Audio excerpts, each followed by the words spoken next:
वाहिगुरु जी का खालसा वाहिगुरु जी की फतेह। आज हमारे बीच में पंजाब से आए हुए काफ़ी अरसा हुआ छत्तीसगढ़ में निवासरत हैं और यहाँ पे खेती करते हैं और खेती के साथ साथ में अपने परिवार का भी यहाँ व्यवसाय है, व्यापार है। उनसे हम रूबरू कराने जा रहे हैं। उनका नाम है इंद्रजीत सिंह बेदी साहब, जो सरगुजा ज़िले के सीतापुर में उनका निवास है। आज हम उनसे रूबरू कराने जा रहे हैं और उनसे कुछ, क्योंकि उनका मुख्य व्यवसाय खेती है और खेती में वो आत्मनिर्भर होकर अपने घर परिवार की जिम्मेदारी संभाल रहे हैं और लंबा एक खेती का उन्हें अनुभव है। उनके अनुभव भी जानेंगे, उनसे बात भी करेंगे और सामाजिक और राजनीतिक और किसानों की समस्या पर भी बात करेंगे। आपका हमारे इस चैनल में बहुत बहुत स्वागत है विधि साहब। धन्यवाद जी। वाहिगुरु जी का खालसा वाहिगुरु जी की फतेह जी। सर, आप अपना परिचय बताएंगे और ये बताएंगे कि आप पंजाब से कब छत्तीसगढ़ आकर बसे? मैं इंद्रजीत सिंह बेदी जी। मैं वहाँ अपनी ग्रेजुएशन पूरी करने के बाद जी। मेरे पिताजी यहीं आ गए थे। देश आज़ादी के समय में आज़ाद होने के बाद आए। हमारे चाचा जी पहले स्टेट टाइम में आ गए थे, तो यहाँ नौकरी की तलाश में मैं यहाँ आया था। तो मैं यहाँ ASI के लिए मेरे को आवेदन देने का मौका मिला और लेकिन मेरे को पुलिस की नौकरी पसंद नहीं थी, तो आर्मी का मेरा सेकंड लेफ्टिनेंट का इंटरव्यू आ गया था। तो मैं प्रिलिमिनरी जबलपुर से पास किया और फिर SSB के लिए मेरठ चला गया।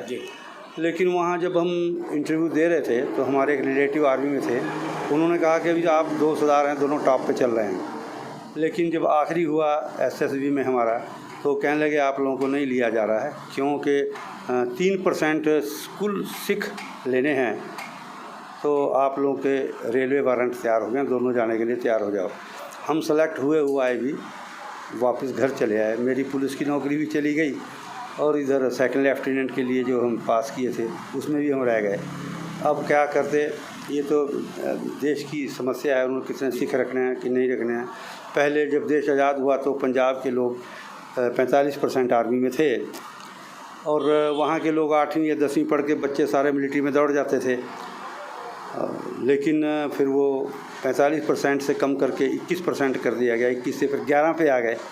11 से फिर सिख आर्मी में 3% कर दिए गए। उसी को हमें झेलना पड़ा और हम आज एक अच्छे अफसर ना बन सके। हमारी भी इच्छा थी कि हम भी परमवीर चक्र लेते। बेदी साहब, आपसे हम अगला सवाल ही करना चाहेंगे कि चूँकि आप खेती के व्यवसाय पे हैं और जो खेती भारत में, उन्हें किसानों को एक अन्नदाता कहा जाता है जो सबका पेट पालते हैं, लेकिन उनके हालात आज विभिन्न इस राज्यों में हम अगर देखते हैं तो कहीं किसान आत्महत्या कर रहे हैं, उनकी आर्थिक स्थिति उतनी अच्छी नहीं है और भारत का जो किसान की हालत है वो काफ़ी जो ग्रामीण क्षेत्र में जो देखा जाता है वो बदतर है। इसका कारण क्या मानते हैं? उसका कारण दरअसल ये है कि किसानों के पास कोई अच्छे संसाधन तो है नहीं। जैसे अभी एक ट्रैक्टर ही ले लीजिए आप। किसान की सबसे पहली ज़रूरत जो है प्लोइंग है, ट्रैक्टर चाहिए। ट्रैक्टर की कीमत इतनी ज़्यादा है कि एक आम किसान ट्रैक्टर ले भी लेता है, कुछ एजेंट लोग फंसा देते हैं, लेकिन उसकी वो पेमेंट नहीं कर पाता, तो वह 2-4 किस्तों के बाद उसका ट्रैक्टर पकड़ा जाता है। किसान का जो जेब में पैसा था वो भी चला गया, वो ट्रैक्टर भी चला गया, ज़मीन भी चली गई, ज़मीन भी गई। इसलिए परेशान किसान ये है। और किसान के पास जो बीज भी आते हैं वो उस समय आते हैं जब समय निकल जाता है तो बीज वितरण होता है। यानी ऊपर जो बैठे हैं लोग वो बहुत सुस्त हैं। और तीसरा कारण अभी मैं देखता हूँ कि किसानों की ज़मीन के ऊपर जो इफ़को, यूरिया, ये उर्वरक जो ज़्यादा डाले जा रहे हैं, उससे उपजाऊ ज़मीन कम होती जा रही है। और अभी अगर 10 किलो डाले तो अगली बार उसको 20 करना पड़ता है, तब उपज होती है। इस कारण महंगे खाद होते हुए भी किसान पनप नहीं पा रहा है। पानी के साधन अपने सरगुजा में बहुत कम हैं, कहीं नाले वाले हैं तो उससे खेती थोड़ी बहुत लेता है किसान, नहीं तो ले नहीं पाता है। कुछ इलाका ऐसा है छत्तीसगढ़ में, जैसे रायपुर साइड है, बिलासपुर साइड, वहाँ की अच्छी काली मिट्टी है, धान ही धान वहाँ होता है और तो मैं देखा नहीं। बाकी बेमेतरा साइड में कुछ सरदार जी लोग आए हैं, गन्ना वन्ना और कुछ भी फसलें ले रहे हैं, उससे तरक्की तो उधर की हो रही है। लेकिन मैं जो सरगुजा में रह रहा हूँ, यहाँ एक ही मिल, शुगर मिल हमारी है। वो है कहाँ पे? केरता। सीतापुर से केरता की दूरी है 85 किलोमीटर। जी। यहाँ से गन्ना वहाँ तक ले जाने में क्या भाव पड़ेगा कि भाड़े में ही कट जाता है। तो सरकार को ये भी देखना चाहिए कि मिल एक सीतापुर साइड में भी लगते ताकि किसान गन्ना ले तो हाल कुछ सुधर सकती है। और किसान इसलिए भी मार खा रहा है कि यहाँ की उपजाऊ ज़मीन नहीं है। जी। खाद डाल के उन्होंने उसको ख़राब कर लिया है। सरकार को जैविक की तरफ ध्यान देना चाहिए, सरकार जैविक की तरफ ध्यान देती नहीं, ज़मीन ख़राब हो रही है और किसान मेहनत भी करता है, साधन उनके पास नहीं है। नहीं, हम आपसे ये जानना चाहते हैं कि क्योंकि किसान के पास में आज ज़मीन तो है, लेकिन जो छत्तीसगढ़ के किसान हैं उनको हम देखते हैं कि वो एक फसल जो बरसात का जो पानी है उससे खेती करते हैं, उसके बाद में जो साल का जो 12वां महीना होता है, पंजाब में हम देखते हैं कि वहाँ पे साल में 4 फसल लेते हैं, लेकिन छत्तीसगढ़ में जो किसान हैं वो सिर्फ धान का फसल लेते हैं। तो इसका क्या आप कारण मानते हैं? उसका कारण एक है जो दरअसल जिस खेतों में हम लोग काम करते हैं, हमने एक फसल ले ली। यहाँ का एक रिवाज बन गया है कि एक फसल लेने के बाद जानवरों को ये किसान यहाँ के ऐसे ही छोड़ देते हैं, उड़ेला बोलते हैं जिसको, जानवर खोल दिए। अगर मेरा जैसा दूसरा कोई किसान दूसरी फसल लेता भी है, गेहूँ की लेता है या सब्जी लेता है, तब ये खुले जानवर उसको इतना परेशान करते हैं कि उनकी खेती को उजाड़ देते हैं। जैसे मैंने पीछे गन्ना लगाया था, 4 एकड़ में गन्ना लगाया, 100 जानवर इकट्ठे आके घुसते हैं तो कितने आदमी खुद आएंगे। तो हम उसमें थक गए, वो सारा नुकसान हो गया। अब की बार मैं सोच रहा हूँ कि मैं गन्ना नहीं लगाऊंगा। कई लोगों से कहा, कलेक्टर साहब से भी कहा कि इनके ऊपर कुछ रोक लगाई जाए। वो बोले कि अभी नई सरकार आई है, इन्होंने पास किया, घुरवा बुरवा करके जानवरों को वहाँ रखेंगे, 4 आदमी उनको देखेंगे, जानवरों को रखो। ये सब फेल प्रोग्राम है, इसमें कोई दम नहीं है। वो तो किसानों के लिए, किसानों को चाहिए कि सरकार को चाहिए कि किसानों को जानवरों के लिए चारा उपलब्ध कराने की कोशिश करें। कैसे होगा? पानी यहाँ नहीं है, पानी उपलब्ध कराएं। यहाँ तो सरकार ने चावल देने शुरू कर दिए हैं, किसान चावल खा लेते हैं, 2-2 बोरे 3-3 बोरे मिलते हैं, इधर चावल लेते हैं सोसाइटी का, उधर सेठ के यहाँ भेज देते हैं। ये चावल यहाँ से ट्रक में आया, ट्रक से किसान के यहाँ आया, किसान से सेठ जी के यहाँ, सेठ जी से फिर मिल में चला गया। चक्कर एक चावल का लगा हुआ है। जब घर ही बैठे को उनको मिलेगा तो किसान मेहनत क्यों करेगा? मेहनत नहीं करते हैं। पहले प्रॉब्लम तो यहाँ यही है। सर, किसान एक तरफ जो भारत में है वो किसान अन्नदाता कहलाते हैं, गरीबों का और लोगों का पेट भरने वाला किसान है, लेकिन क्या कारण है कि सरकार की नीति और किसानों के जो काम करने के तरीके हैं, इसमें सरकार और किसानों के बीच में क्या विरोधाभास है जो आए दिन टकराहट की स्थिति होती है? वो अपने वाजिब मांगों को लेकर हमेशा हड़ताल करते रहे। अभी भी आप पंजाब और हरियाणा में सोनीपत तरफ उधर आंदोलन चल रहे हैं। कहीं ना कहीं किसानों के लिए सरकार का नीति और नीयत को क्या मानते हैं?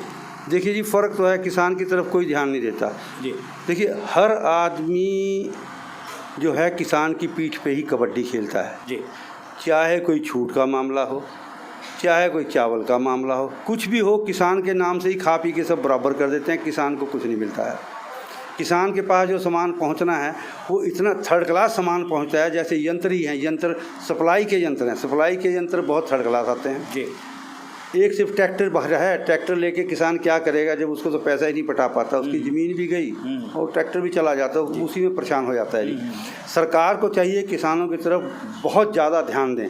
किसान के पाँव में तो जूता भी अच्छी क्वालिटी का नहीं होता, हवाई चप्पल पहन के तो किसान घूमता है हमारे सरगुजा का जी। और पानी की हमारे पास समस्या है। हम तो यही चाहते हैं, मैं यहाँ का किसान यूनियन का प्रेसिडेंट हूँ, मैंने एक यूनियन बनाई है किसानों में मिलकर, हमको समस्या आई थी तो जी। तो मेरी ये सरकार से निवेदन है, हमारे को चावल मत दें, हमारी छूट बिल्कुल बंद कर दें। हमारे को 2 चीज़ सरकार उपलब्ध करा दें, हमारे खेतों के लिए पानी और समय से खेतों के लिए खाद और बीज। हम आत्मनिर्भर होंगे, देश को भी आत्मनिर्भर बना देंगे। ये दोनों चीज़ें हमें मिल जाए, हमें छूट नहीं चाहिए। छूट लेके तो किसान मतलब एक वो क्या कहते हैं, एक कोढ़िया टाइप हो जाता है, काम नहीं करता है। चावल मिल गया, यहाँ से चावल खरीदा, सीधा सेठ जी के यहाँ पैसे मिल गए, दारू ले ली, दारू पी के सो। कुल मिला के ये कहें कि सरकार जो फ्री में चावल दे रही है गरीबों को, इस योजना से उन गरीब आदिवासियों का भला होने वाला नहीं है। उसका कारण ये है, मेन जो सही किसान है उसके तो कार्ड ही नहीं बनते हैं। बड़े बड़े लोगों के, पटेल, सरपंच, पंच, जो भी गांव के हैं, उनके कार्ड, इनकी सघन चेकिंग हो। सरकार ईमानदार, ऐसा तो नहीं कि सरकार के पास कोई ईमानदार अधिकारी नहीं है, बिल्कुल हैं, ईमानदार अधिकारी हैं। उन अधिकारियों को लगाया जाए कि ठीक ढंग से चेकिंग की जाए कि क्या ये कार्ड सही है। उसमें से 100% कार्ड में से आपको 70% गलत मिलेंगे। 30% ऐसे कार्ड हैं जो लोगों जिनको चावल सही मिल रहा है, बाकी सब तो खाए ये लिए, सेठ की दुकान में गए, वहाँ से गया बोरे में भरा, बोरे गए फिर वापस वहाँ से फिर आ गया। यही एक सर्कल चलते मैं यहाँ देख रहा हूँ बहुत दिनों से। बस इसलिए मैं सरकार से निवेदन करता हूँ, वोट के चक्कर में चावल बंद कर दें, किसान को हमारे को पानी व्यवस्था करें, नाले रोक के ऊपर चढ़ा दें, खाद और बीज सही, बीज भी अगर लेके आते हैं तो उसमें इतना मतलब वो बदरा होता है कि पानी में डालते ही 2-2 किलो तो बदरा निकाल के हम फेंकते। मैंने कलेक्टर साहब से भी कहा था एक बार कि बदरा देखिए कितना निकल रहा है। तो बीज निगम वाले बैठे थे, वो बोले कि मैं तो अभी आया हूँ, मैं इसका जवाब नहीं दे सकता, पीछे क्या हो रहा, आगे बीज आपको सही मिलेगा। बीज सही मिले, क्यों प्राइवेट कंपनी को बीज क्यों हमारी मार्केट में आ रहे हैं? इसीलिए आ रहे हैं कि सरकार का बीज सही नहीं आता है। सरकार किसान की तरफ सही ध्यान अगर दे तो किसान की हालत सुधर सकती है। जी छूट वाला छत्तीसगढ़ को धान का कटोरा कहा जाता है और लंबे समय से आप छत्तीसगढ़ में रह रहे हैं, तो यहाँ जो आज ये धान का कटोरा का स्थिति को लेकर के और किसानों की स्थिति को लेकर आप क्या सोचते हैं? धान का कटोरा तो है, वो ऊपर वाले की मेहरबानी से बारिश सही पड़ गई तो कटोरा बन गया, कि बारिश सही नहीं पड़ी तो थाली भी नहीं रहती हो तो सूखा पड़ जाता है पूरे के पूरे, तो खेत बर्बाद हो जाते हैं। ऊपर वाले ने पानी सही दिया, सरकार ने तो नहीं दिया, उसकी वजह से हो गया कटोरा, तो हम लोग भर के खा लिए। अगर कहीं बारिश बीच में मिस कर गई तो ख़त्म हो गया खेत। सरकार ने कोई मतलब उसमें ये बरसात की खेती में कोई सरकार का वो नहीं है जी। बेदी साहब, हम आपसे ये जानना चाहते हैं कि भारत एक ग्रामीण किसानों का देश है और कृषि प्रधान देश कहा जाता है, तो भारत के जो किसान हैं इनको आत्मनिर्भर बनाने के लिए और जो किसान खुद इस दिशा में क्या कुछ कर सकता है और सरकार की नीति नियत को लेकर क्या कुछ आप अपनी बात मतलब हमारे इस मीडिया के माध्यम से बताना चाहेंगे, ताकि किसान और सरकार की योजना बराबर हो और देश का किसान समृद्धशाली हो? पहले तो यह है कि जानवरों के ऊपर कंट्रोल यहाँ होना चाहिए। जो ऐसे ही खोल देते हैं जानवर, देखिए आपके सामने घूम रहे हैं, ऐसे ही घूम रहे हैं, पूरी फसल को दूसरी फसल लेने देते ही नहीं किसान को। बस वो अपनी फसल लेने के बाद इनको छोड़ देते हैं, खेतों में घूमते रहते हैं और वो फसल नहीं ले पाते, तो किसान मेहनत उधर नहीं करता। मेहनत करना चाहेगा भी तो जानवर फसल लेने नहीं देते हैं। इसके ऊपर सरकार का कोई अंकुश होना चाहिए, पहली चीज़ तो ये है। दूसरा, बीज हमारे को बहुत अच्छे अगर मिलें, अच्छे बीज सरकार हमारे को दे, उन्नत बीज, तो और जैविक की तरफ सरकार ज़्यादा जाए। जैविक की तरफ सरकार का ध्यान ही नहीं है। जैविक खेती अगर नहीं करेंगे तो आगे ज़मीन ख़त्म हो जाएगी जी। जंगलों के बीच में तो पेड़ पैदा हो रहे हैं, फल दे ही रहे हैं, वहाँ कौन सा इसको यूरिया किसी ने डाला है? और ये तो बीपी, शुगर, ये बीमारियाँ ही पैदा कर रहा है। तो जैविक की तरफ सरकार को हमारे ज़्यादा ध्यान देना चाहिए, कार्यशालाएँ लगाएं और अच्छे जैविक के जो साइंटिस्ट हैं उनको ला के गाँव में कैंप लगा के उनको समझाएं कि खेती ऐसे कीजिए, तो उसकी तरफ ध्यान देना जरूरी है। तो आदमी भी सुरक्षित रहेंगे, शरीर भी सुरक्षित रहेंगे और किसान भी आगे पनपेगा।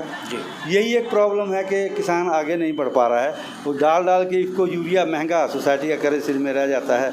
ये तो सरकार की एक बहुत अच्छी बात है जो हमने एक बार मांग रखी थी, बिना ब्याज के हमको सोसाइटी से कर्ज मिलना चाहिए। वो सरकार की हम सराहना करते हैं कि उस सरकार ने हमारे को बिना ब्याज के सोसाइटी से मतलब पैसा मिलता है, तो हल्की फुल्की खेती करके जी भी रहे हैं। अगर ब्याज लग जाए तो पैसा वापस नहीं हो सकता है जी। यही मैं किसानों से कहूँगा, मेहनत करें। और सरकार से निवेदन है कि किसानों से जुड़ के रहें। अधिकारियों से भी निवेदन है कि अधिकारी भी जाके किसानों की हाल देखें। कोई भी ग्राम सेवक मैं खेत में घूमते नहीं देखता हूँ जी। अपने घर में बैठे रिकॉर्ड बना के दे देते हैं, खेत में जाके कोई नहीं बताता है कि यहाँ ऐसे करना है या वैसे करना है। कृषि अधिकारी ही नहीं खेतों तरफ जाते हैं, कार से नीचे नहीं उतरते। जूता पहना होता है बरसात में, तो खेत के अंदर कैसे घुसेंगे? जूता उतारेंगे तब तो उतारते नहीं है। गाड़ी में बैठे और लिख के कर दिया सारा कारोबार। कागजी कार्रवाई ज़्यादा है, प्रैक्टिकली नहीं है जी। बहुत बहुत धन्यवाद आपका हमारे इस चैनल में अपने विचार साझा करने के लिए। आपने तो ये थे पंजाब से आकर लंबे समय से छत्तीसगढ़ में बसे सरगुजा ज़िले में सरदार इंद्रजीत सिंह बेदी साहब, जो एक खुशहाल किसान हैं और किसान यूनियन के अध्यक्ष भी हैं सरगुजा संभाग में। और उनसे हम आज किसानों के संबंध में विस्तार से जानकारी भी लिए। आने वाला समय में फिर उनसे हम कोई विषय को लेकर चर्चा करेंगे। आप देखते रहें VOM TV। वाहेगुरु जी का खालसा, वाहेगुरु जी की फतेह।